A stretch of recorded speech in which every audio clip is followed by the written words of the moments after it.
Olá, sejam todos muito bem-vindos à nossa quinta aula do nosso curso geral de História, na qual nós trataremos do Império Persa, não apenas um império muito importante do ponto de vista geopolítico e histórico, mas também civilizacional para a nossa cultura nos dias de hoje. Então,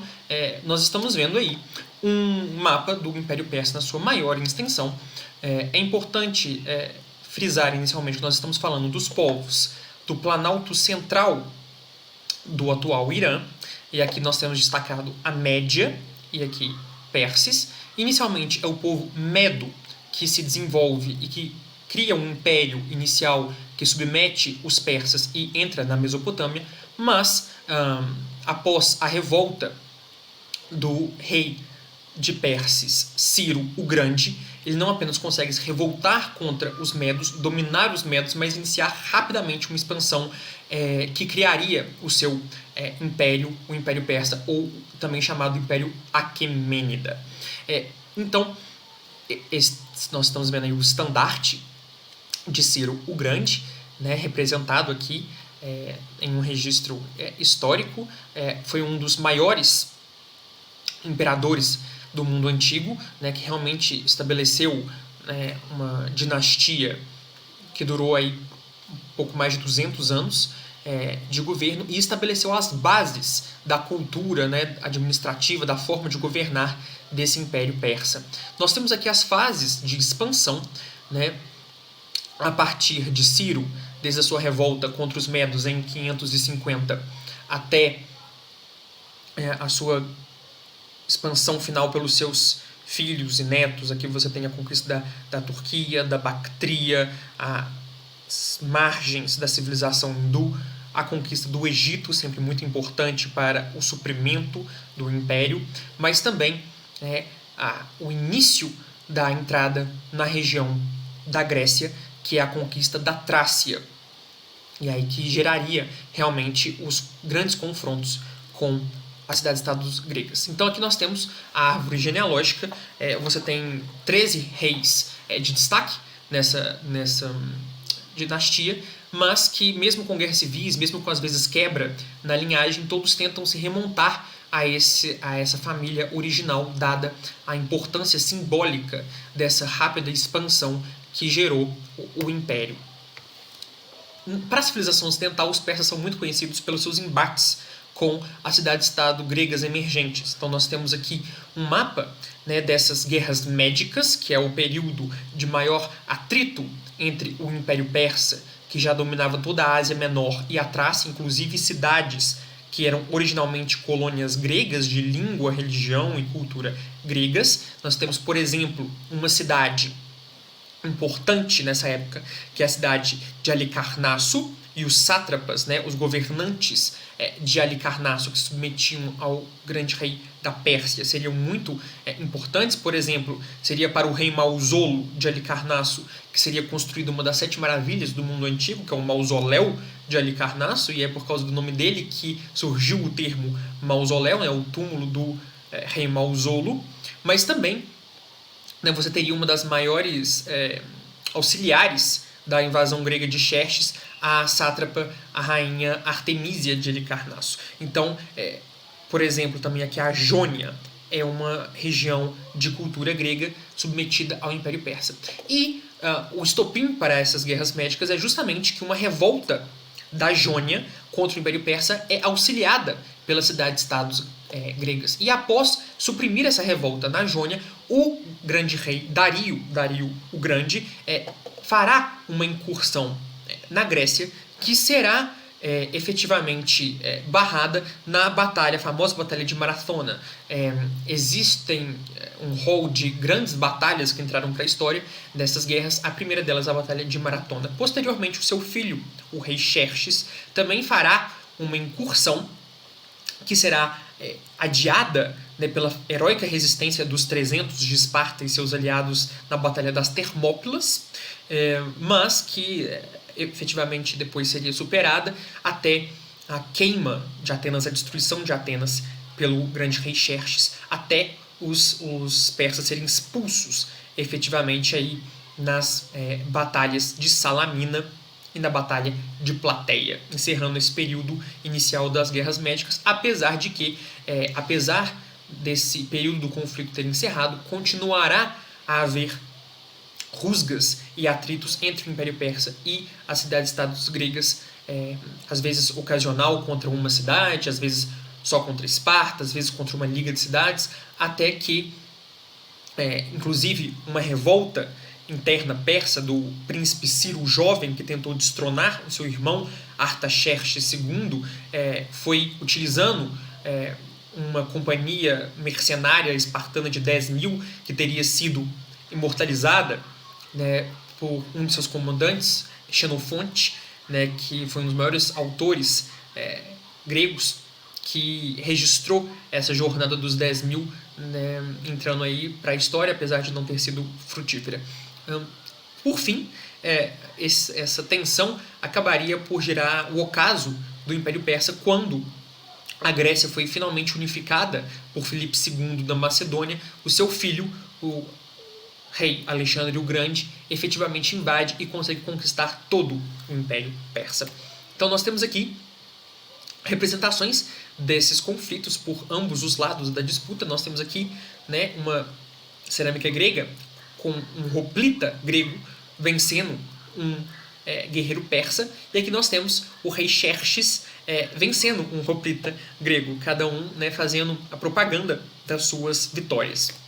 Aqui nós temos um dos mais famosos quadros, que representa Leônidas, né, o rei Leônidas, que liderou a resistência espartana no desfiladeiro das Termópilas. E aqui, finalmente, esse último e derradeiro confronto opondo Alexandre o Grande da Macedônia ao rei Dario III, último grande rei da Pérsia. Após essa conquista de Alexandre o Grande, você tem, ao mesmo tempo que uma assimilação, né, um intercâmbio de culturas entre os gregos e os persas, mas também retaliações. Aqui nós temos as ruínas de Persépolis, que era a capital cerimonial da Pérsia, que foi totalmente queimada, arrasada por Alexandre o Grande. Aqui seria a sala do trono do grande palácio de Persépolis, que foi uma revanche uma vingança contra a destruição de Atenas pelo rei Xerxes. Mas então, apesar, né, de 200 e poucos anos, esse império é extremamente significativo do ponto de vista civilizacional e administrativo. E aqui nós temos, efetivamente, a divisão do Império Persa em satrápias, lembrando que o confronto entre Alexandre e Dario foi um confronto progressivo, conquistando várias partes do Império Persa, mas efetivamente a batalha mais importante é a Batalha de Gaugamela em 331 a.C. Você tem, então, o Império Persa dividido em satrápias. Cada satrápia, ou seja, cada província, era governado por um sátrapa, que era nada menos que um rei local com certa autonomia regional para fazer a sua administração, desde que mantivesse a lealdade ao grande rei da Pérsia, aplicasse a legislação que o rei da Pérsia ordenasse que fosse aplicada a todo o império e recolhesse os tributos para o rei da Pérsia. E aqui você consegue ver nesse mapa diversos povos do mundo antigo que acabaram sendo submetidos ao Império Persa nesse regime de satrapias. Você tem aqui, por exemplo,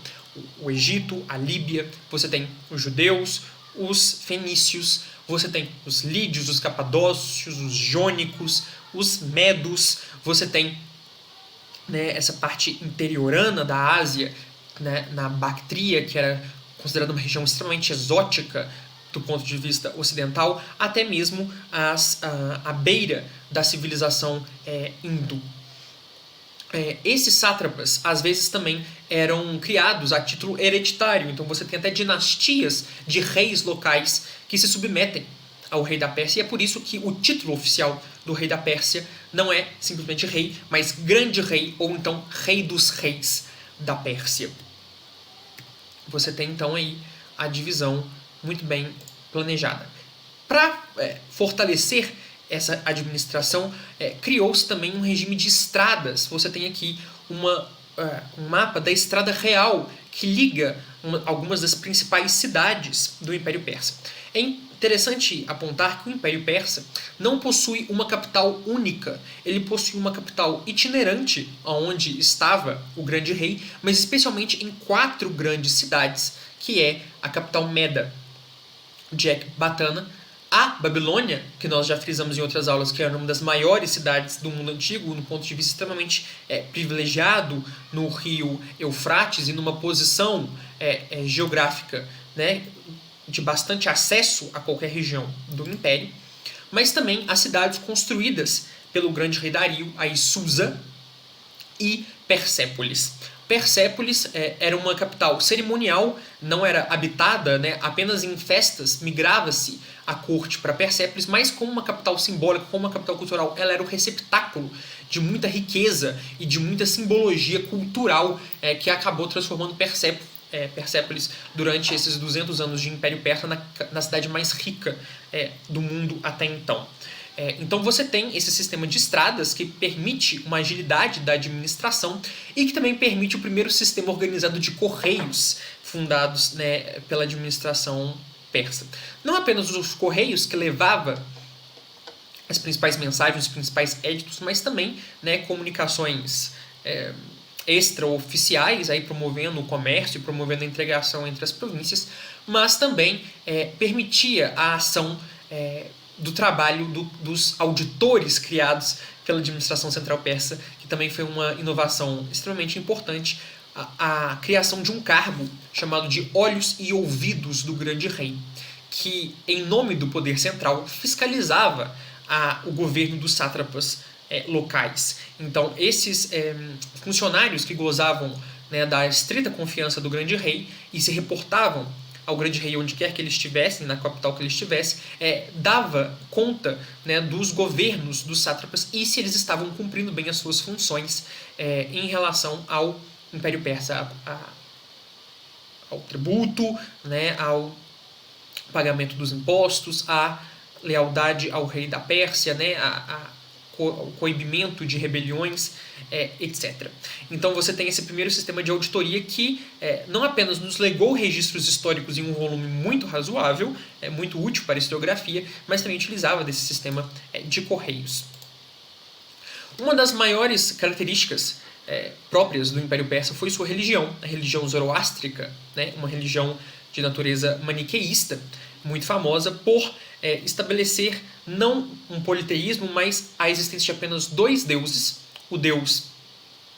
Ahura Mazda, que é o deus do bem, o deus da criação e o deus protetor da monarquia e do grande rei, em oposição ao deus Ahriman, o deus do mal, o deus do caos, que tenta constantemente destruir a criação de Ahura Mazda. E era então o objetivo dos homens, né, seguir o conselho e seguir as prescrições de Ahura Mazda para impedir que o caos triunfasse. E não apenas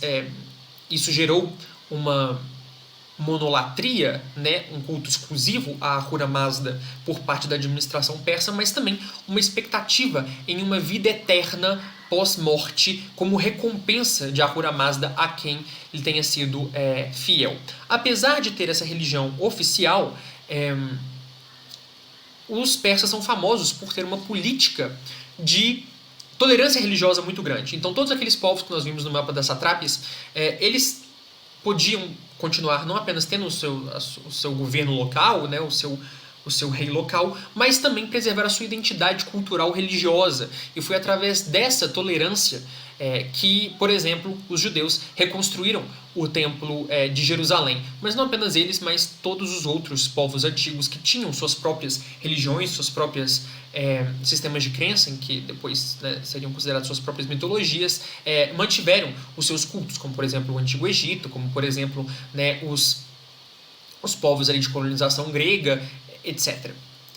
Finalmente, nós temos uma das maiores conquistas civilizacionais do Império Persa. Aqui nós temos o registro do cilindro de Ciro, que é um cilindro em língua cuneiforme, promulgada pelo Ciro o Grande, ou seja, pelo fundador desse império. Então, desde o princípio da administração persa já havia essa disposição, que reúne nesse cilindro aquilo que o rei considerava como sendo os direitos legítimos dos seus cidadãos, dos seus povos, né, dos seus súditos, dados divinamente por Ahura Mazda e, portanto, invioláveis por parte da administração. Inclusive, a doutrina jurídica sobre direitos humanos coloca no Cilindro de Ciro uma das mais antigas e mais reconhecíveis fontes originárias do que seriam os direitos humanos, tal como nós os conhecemos hoje. Então, nós temos aí uma primitiva declaração de direitos mantida pelos reis da Pérsia desde a sua fundação, inclusive o já citado direito à expressão religiosa. Então nós temos aqui um império que durou 200 anos e que foi extremamente importante do ponto de vista não apenas civilizacional, com conquistas correios, auditores, estradas e direitos humanos, mas também imprescindível para que, ao estabelecer as fronteiras do Império Persa, dessa amplitude gigantesca, quando o Império foi finalmente conquistado por Alexandre o Grande, a cultura clássica, a cultura grega, a cultura helênica, se expandiu por toda as fronteiras desse império, levando então a cultura clássica, a cultura ocidental, a todo o Oriente Próximo e o Oriente Médio. Então, nós tiramos grandes resultados da experiência histórica dos persas e abrimos a janela para que na próxima aula nós efetivamente entremos na cultura clássica ocidental, iniciando o estudo dos povos gregos. Espero que tenham gostado e eu aguardo vocês na próxima aula.